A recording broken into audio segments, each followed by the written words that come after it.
they're food. Got it. And that stupid PCR panel. Okay, so for bacterial, we've got Salmonella, Shigella, E. coli, Campylobacter, C. diff, Yersinia.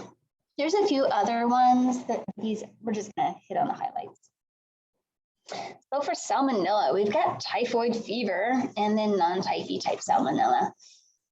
The one we're gonna be most concerned about is of course the non-typhy, but if there's travel and there's fever, definitely think about typhoid fever.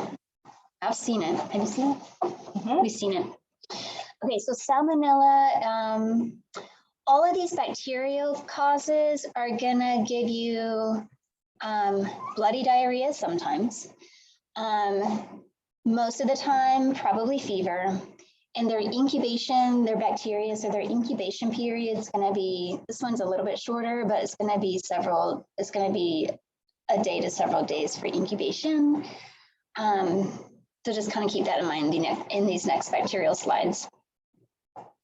You can have cramps with this one. You can have your intermittent bacteremia that y'all already know about because y'all seen it with your babies. This one, y'all already know about this from probably your own lives. You can get it from chickens, any kind of poultry, livestock, reptiles, any kind of pets. Those are going to be their reservoirs, and it's transmitted through all of those, eating them, petting them, licking them, but then also regular food like fruits and vegetables. You can have salmonella outbreaks. Peanut butter, there's a big Peter Pan peanut butter outbreak years ago, a long time. I was in residency. And then of course from contaminated water. Most of the time, these are going to be in our toddlers. Most all of these are going to be in our toddlers because, you know, they like to put things in their mouth. Antibiotics, usually we don't want to do because it'll be self-limited and it'll be no problem. And antibiotics has been shown not to shorten your diarrhea, and it has been shown to prolong shedding. And then that's when they start calling me and annoying me about they're still shedding. They're gonna shed. Antibiotics are indicated if you're under 3 months old, or you have a immunocompromising condition, or hemoglobinopathy, or a GI pathology, underlying GI pathology. If you do treat, it'd be nice to get susceptibilities for this because resistance is kind of occurring. Ceftriaxone, I didn't update this one. I didn't take ceftriaxone. But ceftriaxone, azithromycin, fluoroquinolones are usually helpful. Now, I'll just add in real quick. Here, we're pretty much 100% AMP or amoxicillin susceptible for the ones that we have gotten, at least in the hospital where we've gotten susceptibilities. But you need to be very cognizant of where you're practicing and what that susceptibility pattern is, because I promise you in New York City, it's not going to be susceptible at all. Okay. Ooh, yeah. So it really is variable as to, how much, travelers that you get, how much antibiotic use is in that area. Usually your bigger centers, you're going to have worse susceptibility out or profiles. If you're shedding a long time, you can try to treat if you've been shedding for more than a year. And I will say one more thing, as far as treatment goes, if somebody calls me and they say this kid has had diarrhea for 2 weeks now and they're still having it, sometimes I will treat. So that's another caveat, or if they're losing weight or something like that. Same. Okay, so shedding, I just wanted to put a slide on shedding. I feel like we get questions about this all the time. So shedding is more common if you're young. The median time for shedding is 7 weeks after your infection, but 45% are still shedding 12 weeks after infection. About 3% under little kids under 5 will shed for up to a year. You do not, this is in your red book, you do not need a negative culture to return to daycare. As long as you're continent and or your poop can stay in your diaper, And your frequency, I like how Red Book defines frequency, is no more than 2 above your normal. Then you can go to daycare without, and you don't need a negative culture. And the extra part to that is every state has most likely a school exclusion list or a daycare exclusion list. There is one that DHEC makes in South Carolina. What you have to do is Google DHEC school exclusion list, and it will have every criteria that a kid has to make to be able to go back to school for certain infections, and Salmonella absolutely is in there as well. So things might vary depending upon the state that you live in or where you're going to go practice in. So just know that's always something very good to have, and they're updated every year. So that includes Shigella, Salmonella, it will have all sorts of diarrhea in there, fevers, COVID, every kind of group-based strep, everything that you could ever think of that is going to keep a kid out of school. That's what the school nurses use to be able to allow you back in. Questions about Salmonella? Shigella. If you do treat, usually 5 to 7 days is what we've been doing. Remember that with bacteremia, it's usually secondary bacteremia, so you don't necessarily have to worry about the whole 7 days that you got to treat that. But a lot of times we will do it in the younger kids for the 7 days. Doesn't mean that you have to do all IV either. If they're taking orals, then you can switch over to some orals as well. I will say that, just most of the time in my mind, if you're sick enough to be hospitalized for Salmonella, you're probably going to get treated for it. That's just kind of one of my things. The reason why 3 months is on here and hemoglobinopathies and all those kind of things is because you have a higher risk of invasive disease, which includes bacteremia, right? So that's why those automatically get treated regardless. Yeah. Our kiddos less than 3 months that look beautiful and just responsive for Oral. They're good oral. Yes. You need to be admitted. Nope. You don't necessarily have to tap a kid if they are bacteremic with it. I would say though, if you're less than 2 months, I would totally tap though. Because Salmonella will cross over the blood-brain barrier and give you meningitis. Good point.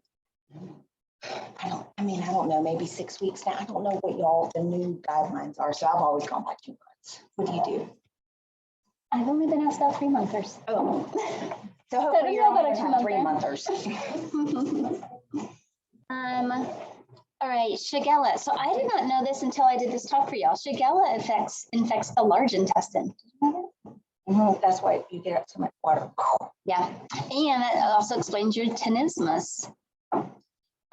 This one has your keyword of seizure. So Ding, ding, ding. they don't know exactly why, but maybe because it's just a febrile seizure, maybe because it's an electrolyte, but that's the keyword seizure with your Shigella. This one can also do your HUS, but that's usually more dysentery serotype 1, which is very rare in America. Shigella can give you post-infectious reactive arthritis. Can anyone name me 2 others that do that? Campylobacter? Yersinia, who said that? All right. And I will say, Starworth has presented one from a C. diff too. So, but those are the ones that are going to be on your test. Okay. So post-infectious reactive arthritis and irritable bowel syndrome symptoms that can last months out. So just keep that in mind if your patient keeps coming back to you complaining. It's fecal oral, and what I always love and find fascinating about Shigella, it only takes 10 bacteria to infect you. Dun, dun, dun. Most infections for this one also self-limiting, but we do treat if it's severe immunocompromised. They are effective at shortening the illness, and I feel like people usually do treat this because the inoculum is so low, and so to help prevent transmission. Resistance is also common with this, but again, with the fluoroquinolones, azithromycin, and IV ceftriaxone, your oral cephalosporins have unclear efficacy. Okay. E. coli and all of those. So these are all still bacteria. Incubation is going to be a few hours to a few days. They're all going to be either foodborne or fecal oral. And then here's the different 5 types. Shiga toxin producing E. coli, EPEG, ETEC, IEGEC, and EAEC. We really only care about, and I feel like on your boards too, the traveler's diarrhea And stick. and then the STEC, yeah. So the Shiga toxin, that's your O157H7. And I got a select. That one we're going to talk about in a minute, but that gives you watery and then maybe some bloody stool. That's the one that's the most dangerous that we worry about. You won't always see fever, surprisingly. And then your traveler's diarrhea will be self-limited, but it is safe to treat with a fluoroquinolone. So just pack you a dose of Cipro before you go over somewhere, or some azithromycin. Okay, so for your HUS, this is caused most commonly by your E. coli O157H7. Raise your hand if you've ever seen this before. I feel like you'll never have it here, and I don't understand. I have it. That's cool. On my side, it's like one of the renal failure. I feel like in residency, we had like at least 2 of them a year. I don't know what the problem was. You see a lot? I've seen a couple of cases. No, it's not, there's not a ton of them at all. We had this all the time, I feel like, in residency. Okay, so this is your classic triad. Your patient. It's because you're in Kentucky. Yeah. One was from a strawberry field outbreak. They're weird up there. So these patients from Kentucky. Sorry, getting lucky in Kentucky. Becca has a shirt that says it. I do. Okay, so these kids are going to be very ill appearing. They will be toxic appearing. Max, did you ever see the same thing?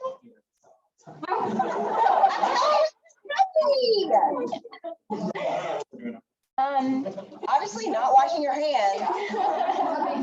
Or your food. Okay, so these will be ill appearing. These will be usually kids like toddlers. They will be ill appearing and toxic appearing. And so they'll have some diarrhea. And so because they look sick, you'll get a set of labs, and all you need is this CBC and a BMP. I love and hate this diagnosis. I love it because it's so easy to diagnose because it's right there on a CBC and BMP. And I hate it because it sucks, because you don't do anything except call nephrology, and then you just sit there and twiddle your thumb while you watch your patient. I feel bad. And feel bad. So you got classically your triad is hemolytic anemia, acute kidney injury, and your thrombocytopenia. There's your diagnosis. You don't always have diarrhea at the time of diagnosis as well. So Yes. that's a big thing. So sometimes it gets missed. And that's important, but it is important because it is reportable. So you want to still try to capture the bacteria in a culture because the state will want that.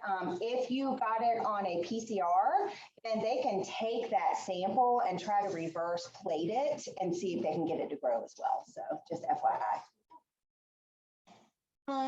Traditionally, we are taught not to treat E. coli diarrhea because you don't want to trigger this. But there has been a meta-analysis that failed to prove that association, but most people still don't treat it anyway. And we just, with antibiotics, and you just do your symptomatic kidney care and critical care. Can anybody tell me the other bacteria organism that's not diarrhea associated that can also cause HUS? That's not diarrhea. Mm-hmm. Strep pneumo. Good job. So strep pneumo can cause HUS. It's extremely rare, but there you Can go. happen. Campylobacter. Okay, this one can mimic appendicitis and intussusception. If it's severe or persistent, it can also mimic inflammatory bowel disease. Babies, I found this fascinating, can have bloody diarrhea without fever. You also get post-infectious stuff like enodosum, reactive arthritis, and Guillain-Barré. Can anyone tell me 2 others that can give you post-infectious reactive arthritis? We just talked about this. Yes. And Shigella. Shigella. We're just making sure y'all get it in your heads. Okay, this is a young one. It can live in your poultry and pets. And I've encountered this one with daycare outbreaks, but I think that's with everything. But you can get it from food, unpasteurized milk, and then fecal oil. I always say camping, right? Yeah, That the you beaver.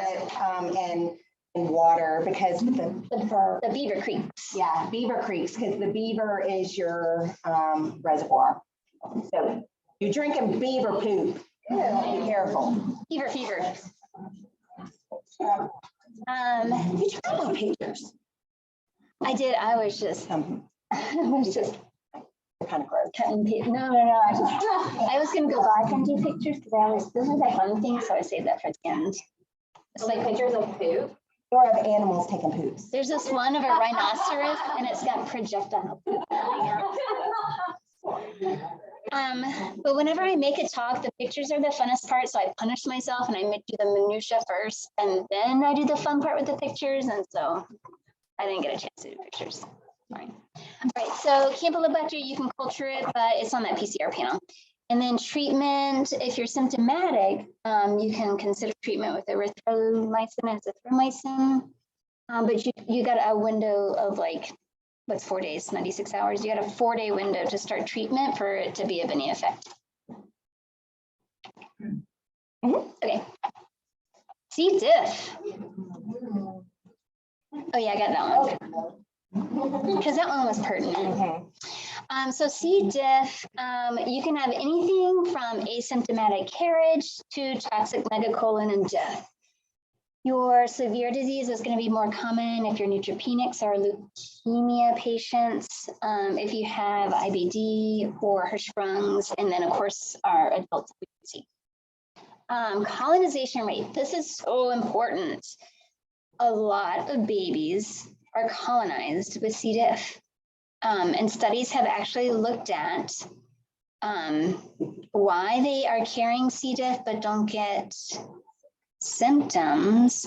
And the thought is that they've even shown that they release the toxin and don't get symptoms. And the thought is that they don't yet have the toxin receptors for the toxin. Isn't that fun?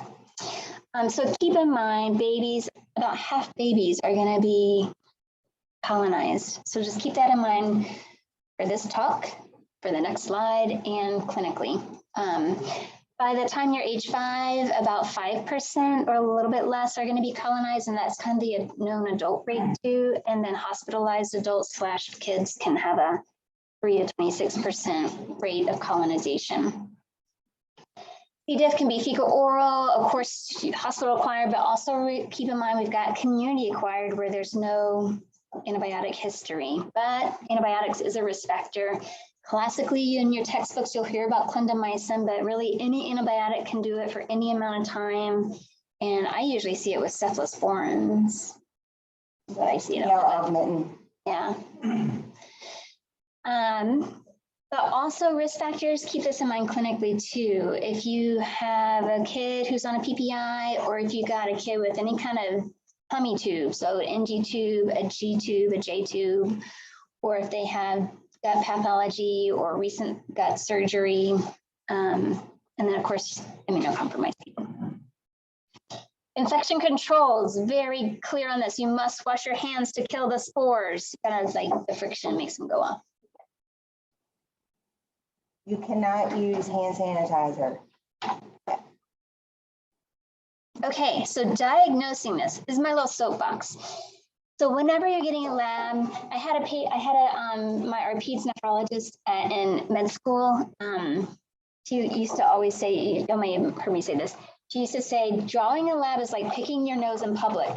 Feel free to do it, but better know what you're going to do with the results.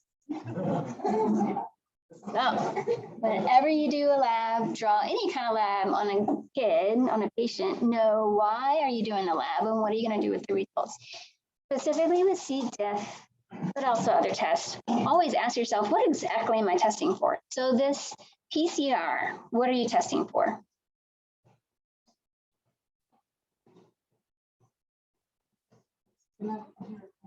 genetic material. Yes, specifically for C. diff. So PCR stands for polymerase chain reaction. NAAT stands for nucleic acid amplification test. It's the same.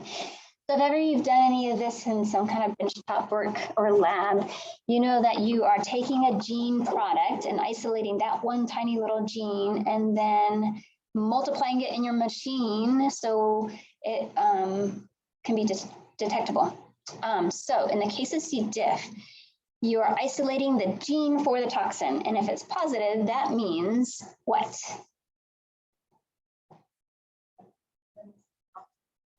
The toxins there. That means you have the gene for the toxin. Doesn't mean you're producing it. Yeah, so whether or not that gene is turning on and producing the toxin is a whole different story. So if you have a positive PCR, that just means you have the gene for the toxin, which all C. diff have, all types of C. diff, carriage and pathogenic C. diff, it's going to have that gene. This PCR is great because it's rapid, it's not too expensive, and it's super sensitive. The problem is it's too sensitive and it's not specific. So it's going to be positive if you're colonized with it and not turning on that gene, or if you are. So enter in this 2 to 3 step approach that increases the specificity in your positive predictive value. So that second step will now tell you if you are turning on that gene and producing toxin. And so I'm so glad we have it now. I don't really know why we have the GDH. So the GDH is a glutamase dehydrox blah, blah, blah antigen. That's present in both colonized and pathogenic strains of C. diff. So I'm not sure why we have that, but whatever, we do. And so then the toxin, that top one, is a antigen. So it's looking for the antigen product, so the actual toxin being released. So if you have a positive PCR on your PCR panel, then it now reflexes and you want to see that toxin positive. Make sense? Okay. I feel like I soapbox that a lot, so there you go. Also endoscopy, and that's what you would see on endoscopy. Do not order a C. diff test if you have formed stool, unless you're concerned about ileus or toxic metacolon. Do not order C. diff test if you are a baby under 1 year old. And do not order it for test of cure. Specifically talked about and decided higher level. And then don't order it for test of cure because it's a PCR, so it's not picking up live stuff. And so you could be shedding that for like 4 weeks or longer. So it's not recommended to repeat a test within the first 4 weeks of your first test. Also, do not order it if the person has been hospitalized more than 3 midnights. Yeah, I was gonna ask. Not 3 days, 3 midnights. Okay, so it can really be 2.5 days that the person's here. You can't order it. 3 midnights. Why? If it's positive after 3 midnights, that's hospital acquired and you're in trouble. From me. We had a few exceptions to that, like especially on the hemonc side of things. So it's a big deal because you have to go and plead your case in front of like a whole bunch of group of people and say why you needed to do the C. diff, yada, yada, yada. Okay, treatment, you stop your triggering antibiotic if you can. Our first line treatment is with PO Vanc. You can do that orally or by enema. There's a high recurrence rate, and so if you recur, you just repeat your treatment. You can do just the 10 days of Vanc for the second time around, or you can do it with or without the Vanc taper. There's also fidaxomicin. That's not on our spectrum. Oh, it's not? Because we don't want you ordering it. And then there's also Fecal Transplant that our awesome ID PharmDs have really streamlined perfectly now. Question about C. diff? Okay, Yersinia. Okay, this can be a long time of diarrhea. Sorry. And you can get bacteremia if you're tiny or immunocompromised. This one, just like the other ones, are more common in your toddlers. And this one can be associated with a pseudoappendicitis, which is just presenting like you have an appendicitis. And that's common, more common in your older kids and adults. This one has post-infectious complications like enodosum, glomerulonephritis, reactive arthritis, and uveitis. What else has reactive arthritis? Yay, Campylobacter and Shigella. Okay, this reservoir is going to be your pigs. So commonly your key word is going to be pork or chitlins. Welcome to Sally, South Carolina, home of the chitlins. They were closed this year on their website. And so, oh, and I did not know this until I made this too. So transmission, you get it from pork, classically chitlins, but then tofu, vegetarians, and then unpasteurized dairy. Questions about that? Okay. Diagnosis, this is also on our PCR, but old school way, if you have to culture it, you have to let the lab know because you need special media, not medium.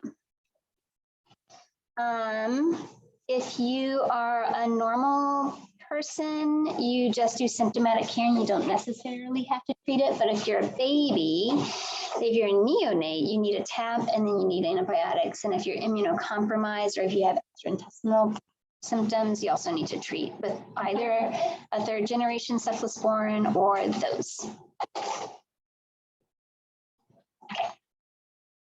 Viruses, I didn't really spend too much time talking about these because they're all the same.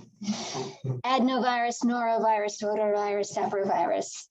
Those are all going to be fecal oral. They're all going to have acute fever and vomiting. Their illness is going to last for a few days. Their incubation period is going to be a few hours to days. It's all going to be symptomatic care, and it's all going to be contact isolation.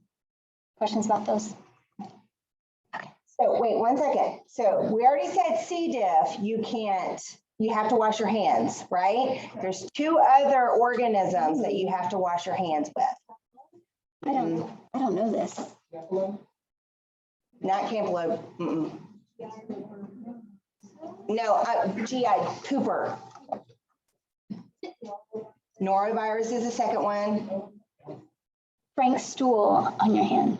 And then think about what usually you get when you're playing in pools. Oh, Cryptosporidium. So those 3 you need to actually wash your hands with. So I think it's always funny, right, when there's norovirus on a cruise ship and they have hand sanitizer everywhere, because they ain't gonna do that shit. You gotta wash hands. Norovirus, Cryptosporidium, and C. diff. Some quick little tidbits for these. The adeno, we don't have any seasonality for that. It's your toddlers. If you are immunocompromised and it is severe, we can treat this one with cidofovir, but that one can cause irreversible nephrotoxicity. So that's not one we throw out gently. Or I guess we do throw it out gently. We don't throw it out casually. Norovirus. And the adeno that causes GI illness is not the same adeno that causes eye and upper respiratory. They're different serotypes. So you don't really have them all together. Sorry. Norovirus, y'all know about this. This is your cruise ship one. I did not know about the hands. That's good to know. And then rotovirus, y'all know about this one. This one does have seasonality for the winter and spring. And just read about, I didn't put this in here, but your vaccine. There might be a little blurb about the vaccine minutia on your Gen Peds boards. And what was the vaccine associated with? Right, so they took it off the market and then put the new one back on. Saprovirus, I've gotten a couple of questions about that one lately because it's on the PCR panel and a couple of people have been positive. That's just in that's in the family of norovirus. It's a calicivirus, and so it's just kind of the same. Hepatitis A, that's your food outbreaks. That's all I got to say about that. Yeah, so hepatitis A actually is a big deal when it comes to public health. I don't know if y'all know, but South Carolina is actually having a huge hepatitis A outbreak. So you just need to make sure that you do know about hepatitis A and what you need to do as far as like prophylaxing. If somebody has been has somebody been associated or lives with somebody who's hepatitis A positive, you definitely have to give the vaccine for sure. And if they're immunocompromised or they're too old or too young, you actually have to give immunoglobulin as a prophylaxis. So just FYI, that's important to know. You're going to get jaundice with this most likely. You're going to have, just because you have a positive IgA on your antibody test doesn't mean it's active hepatitis. It probably could be a false positive. That's why you need the LFTs to go with it, or if they're jaundice, you have to have the diarrhea. You have to have that whole clinical picture to match that positive IgM. We get that question all the time at DHEC, okay? So just kind of know that it is totally reportable. It is, here in South Carolina, we're seeing it mostly in the MSM community, and that's mainly a lot of times too, they don't want to name who their partners are, et cetera.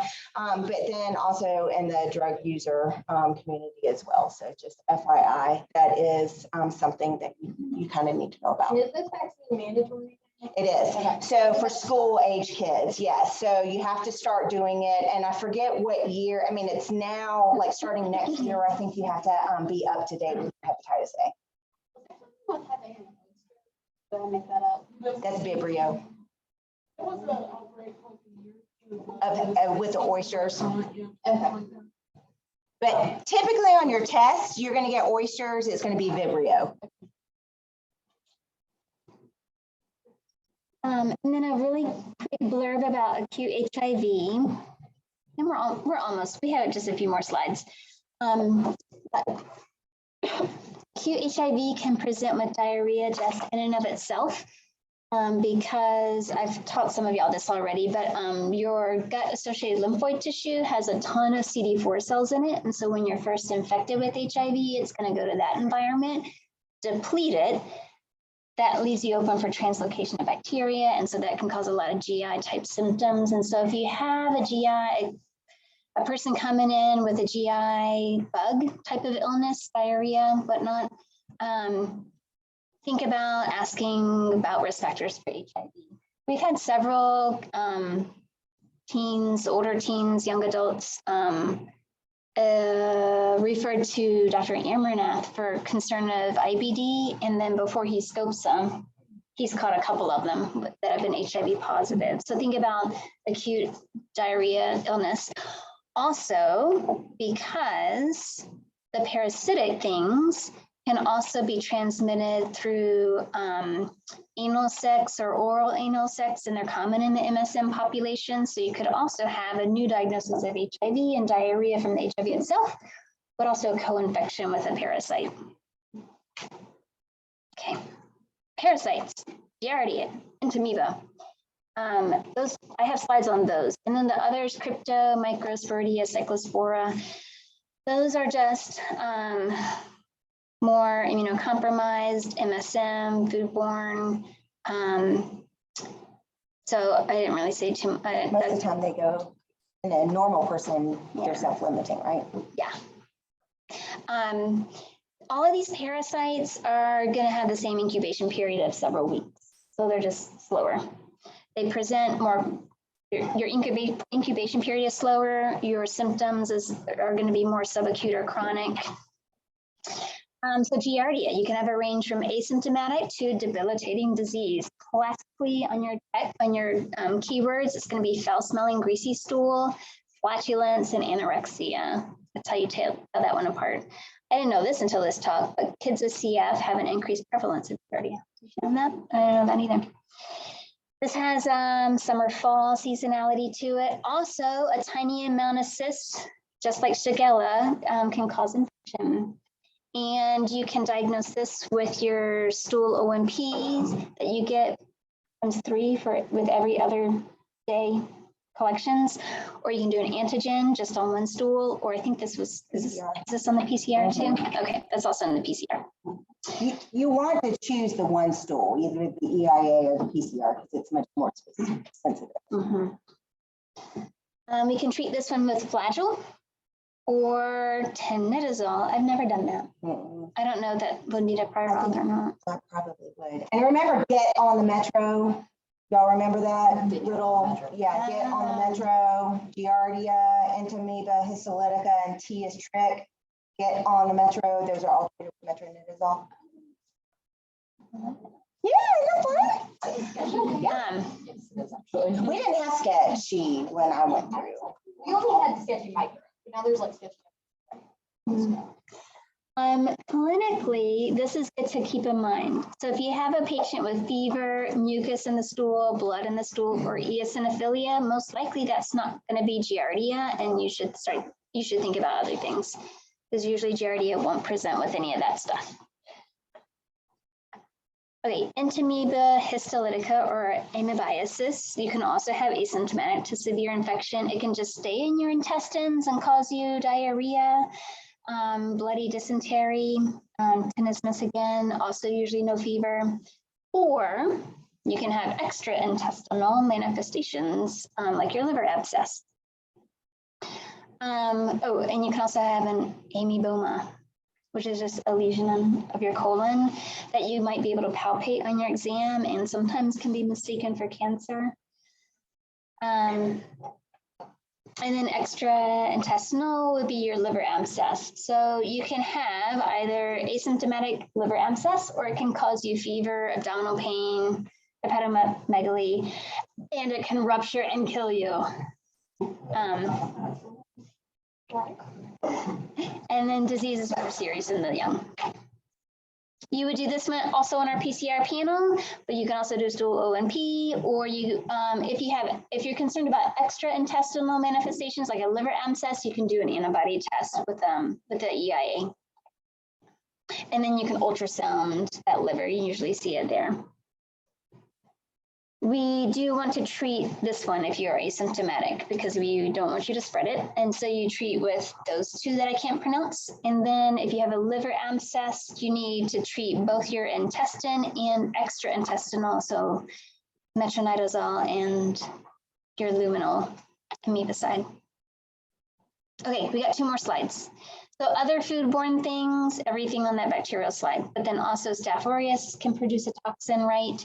Your trichinella from pork and venison, also wild boar, which is pork, but whatever. Your B. cereus, everyone knows that one with rice. Your listeria, everyone knows that one with your deli meats and your cheese. Vibrio, your shellfish. And then Plesiomonas is also on this PCR, and I've gotten a couple of questions about that. So that one is just more your freshwater exposure, freshwater, brackish water exposure, and seafood. Questions? Okay. All right, the stupid PCR panel. It's helpful, it's great. But we just get a lot of stuff that's positive, and it just becomes a headache, I think, sometimes. Okay, so we already walked through the C. diff interpretation. And I think we talked about all of these. We talked about agno. We didn't talk about astro. That's just another GI virus.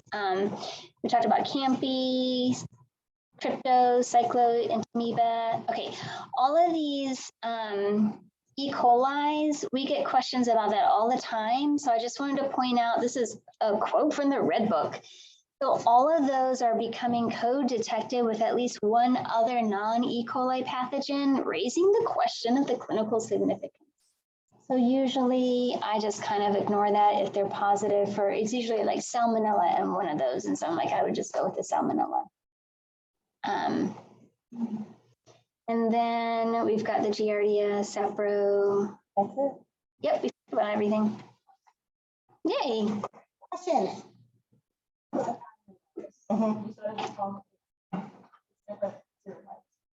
it be like upper respiratory, would you also diarrhea and get PCR positive? No, because I think it tests for different, it's 40 and 41 are the GI ones. Yeah. So that one is pretty, and that's specific. So does it say 40 and 41? How Yeah. did you know that? Boom, strong word. So they're different.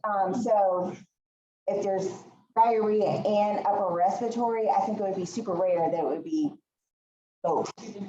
Yeah, at the same time.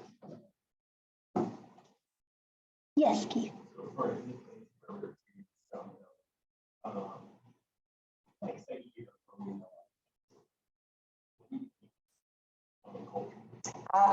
So I always say yes to stool culture, but if it's on PCR, it probably is okay just to symptomatically treat.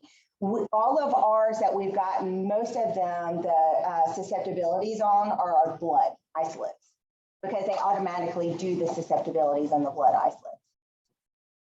We've not done a ton of stool cultures very often anymore, just because we have the PCR. So, you know, I'm always a stickler for, I love me some susceptibilities, but, you know.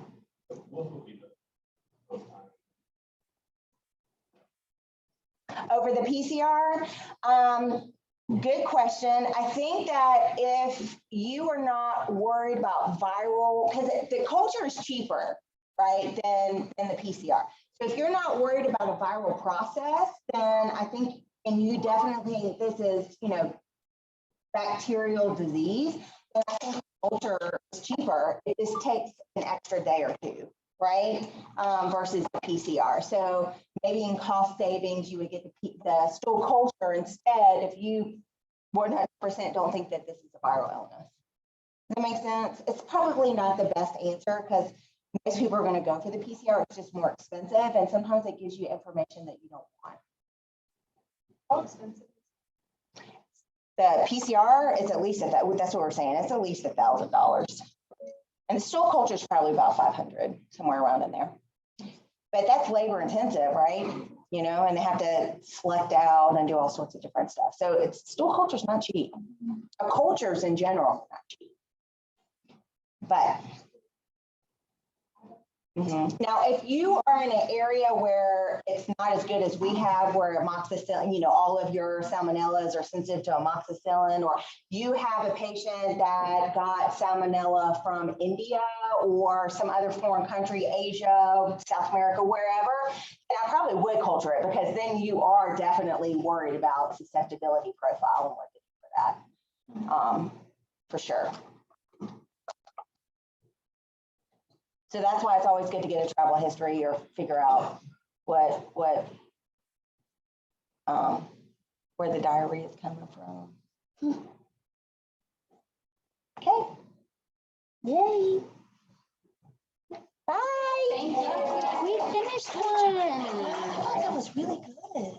I mostly cut my pieces. I know, but the updates were really good too. I loved it. I had the cut piece and then there's like a lot of redundancy. Yeah, no, that's perfect. I actually like that way better than the And then I was like supplementing in there. I was like, I love it. You said it was perfect. My patient's here. Okay. So, how long have we treated Hermione? She's on 2 weeks so far of Renee's. At least need another week or two. I think I'm going to at least do another one. She's getting us an ultrasound next week.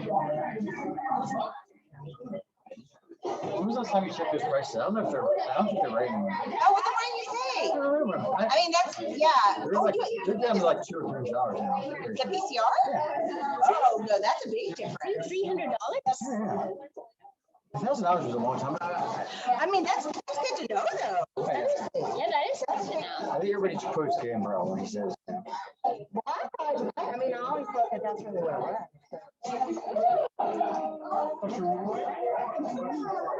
was.